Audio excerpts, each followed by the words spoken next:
It was 20 years ago this weekend that Mark Tewksbury said the words out loud. The Olympic gold medalist told the world he was gay. It was my time. Hard to overstate what a big deal that was then. Front page news, and not just in Canada. Thank you very much. For all the Olympic glory, it wasn't easy being Mark Tewksbury in the 90s. He lost a six-figure contract because he was deemed too gay. Oh, way better. But then came his place as a role model, a leader who all these years later is still standing up for human rights and integrity in sports. And yes, he's back in the pool. He's 50 now. This, a photo shoot for his one-man show this weekend. Reflections on pride and purpose and whether time guarantees progress. Wardrobe! The show is at Buddies in Bad Times Theatre in Toronto, which is where he first came out. So that's where we sat to talk. We're here, obviously, this is where your one-man show is, but this is where 20 years ago you said those words out loud for the very first time. Yeah, publicly, it's true. Do you remember how you phrased it exactly? I did it through the story of somebody saying, "You're too gay," and then I said, "I decided maybe I'm not gay enough." And it was like, "Wah, hear me roar." Why did you have to say it out loud? Like, what was happening inside you that you said, you know what, it's time, I need to do this? Well, I really played that dance. I tiptoed around the issue. I had a boyfriend. I was out at events in Toronto with the gay community. But it was that constant, where am I, who am I telling, who am I in this situation? And then something happened. I lost a big contract. Somebody said explicitly, and it was a closeted gay guy at a corporation that saw me and whatever I did, coming down the aisle to ABBA, dyed my hair blonde. He was like, and he canceled the tour. And sometimes that happens. There's sometimes people within your own community that are still not there and they feel like you're going to betray them if they hire you. So this was, what was this? Was this a speaking tour? Yeah, it was November of 1998. And he actually said the words, "I was too gay," and I wasn't out yet. And so that was the moment where, like, you know, that final tipping point where I just realized I'm obviously not gay enough. You know, this is crazy that I'm doing this dance and losing work. I may as well be honest here. Is there something about coming out then, though, that surprised you? I mean, were there reactions that took you aback?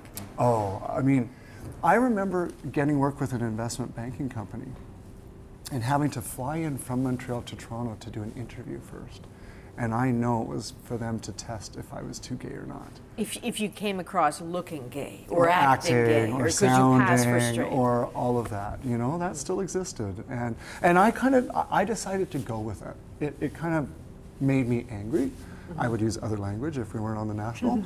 But I decided, okay, I can either just, you know, say that's it, I'm not doing it, or be like, okay, I'm going to show you. I'm going to double down, and I'm going to be twice as good as anybody you've ever seen. But to have to go through that was almost humiliating. Well, because you were acting. Or having to audition for something that my resume was the reason they wanted me to speak, Yeah. not because I was gay or not. Tell me about the couple who recognized you as the gold medalist and were so excited to meet you. Yes. And then what happened? Yeah, I was at a really good friend's wedding, and I was with my partner at the time, and we were at the buffet line. It was incredible. We were just like, "Oh, Mark Tewksbury, what are you doing here?" And I said, "Let me introduce you to my partner, Benjamin." And it just went like, chill, ice, done, ignored, back turned. It was like, wow. And again, when those things happen, thankfully I live in my world where that doesn't happen all the time, but when it does, it's just that, you know, right back to like fag in the locker in grade 8. It's that initial source of shame and hurt over this whole issue. We're talking about this like it was yesterday, but it's 20 years later, right? Yeah, the coming out part, not the locker. Yeah, that no, was the even locker. You're almost so like young. 35 years ago. Is progress where you thought it would be? Well, I mean, for myself, my life has transformed 100% in the last 20 years. From being brave enough to take that step, to talk about the topic when nobody wanted to talk about it, and enduring years and years of people saying, are we still having to talk about this? And don't worry, I'm as bored as everybody else is sometimes about talking about this, but it's still an issue when a major, and I'm not if, but when a major NHL player comes out, it's going to be front page of the newspapers. And maybe then people will go, okay, male, sport, gay, it's done. But it's still not there yet. You know, you think about hockey, and I would have expected that hockey players would have come out at this point. Did you think that you would hear from NHL players like as far back as '98? There's this incredible community around hockey that is, unless you're in hockey, I think it's foreign to almost all of us. But I've been invited on the peripheral of that culture twice, where they were ready to have an announcement of an NHL player that was ready to come out, and would I be on standby to go somewhere for the press conference? This is over 10 years ago. Both times it got canceled. So it does exist. I'm 100% sure of that. Might not have been the big star. You know, that's also something. I think the reason I came out was because there was so much goodwill built around my reputation and who I was. And I think you can leverage that. You can use that goodwill and really challenge people that might be closed-minded to say, surprise, may have to think differently about this issue. And I think a major professional basketball player, baseball player, superstar will do that to the American public and to the global public, but it hasn't happened yet. The thing is, there doesn't need to be that many. There just needs to be one that comes out, and that, I believe, could be a game changer. Well, let's talk about the Olympics for a second, because I think when you think about gay athletes, for me, I immediately think of Sochi. Me too. How hard that was, how frightened so many. I mean, I spoke with a lot of young athletes who were terrified of somehow being outed, of somehow being put in a situation where their liberty was at risk. It was really shameful to target the LGBTQ community. What people don't understand is when the government was out saying that, that's when all the test events were happening. When the athletes were actually coming to the Olympics, and they felt in great danger through that process. And thankfully, though, that mobilized people. I think that there were a few brave athletes before. Anastasia Busis was a speed skater from Canada that came out. But after, it was a real tipping point, I think, for the LGBTQ community declaring their sexuality. So that's progress. Were you ever in a position to push the IOC for more and then get doors slammed in your face? I mean, I was the first instigator, pusher way back in 1999. Sorry isn't good enough. You have led Olympism to its lowest point in its history. Screaming about the ethics of how Olympic cities were chosen, calling for Juan Antonio Samaranch to step down. And Adrian, I've never in my life run up against such immovable power. Just like the force of it. And when that power turns on you, it's terrifying. Well, has the IOC changed an iota?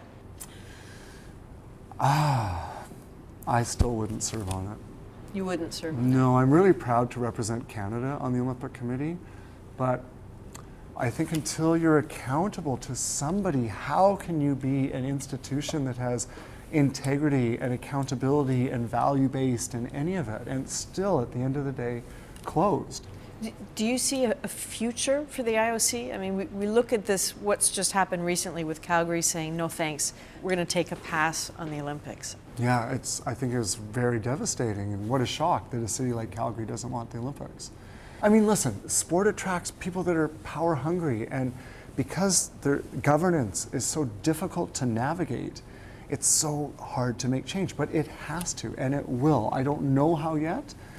Will it be pressure from the outside? Will it be the corporate world that finally says no? Will it be no cities want to host the games, so it's forced to change? That's a road they're heading down now. That's not so far away as it appears. So for sure something has to change. But I think part of the problem with Calgary was no one had the vision, you know? If you're just selling a project on the cost and the bricks and the mortar, it's never going to fly. So did the mayor screw it up?